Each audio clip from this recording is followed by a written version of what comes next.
দুর্গাপুরের মুচিপাড়া রায় মার্কেটে দুটি হোলসেলার দোকানে চুরির ঘটনা।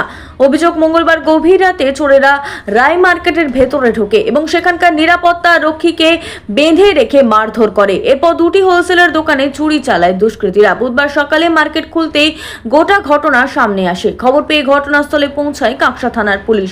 আহত নিরাপত্তা রক্ষীকে উদ্ধার করে দুর্গাপুর মহকুমা হাসপাতালে পাঠানো হয়। ঘটনা তদন্তে নেমেছে কাঁকসা থানার পুলিশ। দেখছি এবার শাটার পুরো ভাঙা আছে, খোলা আছে ক্যাশ কিছু হবে নিয়ে চলে গেলে আমরা তো জানি না কত ছিল কী ছিল। হ্যাঁ সেগুলো ছিল তো, ওকে মেরে বেঁধে রেখেছে।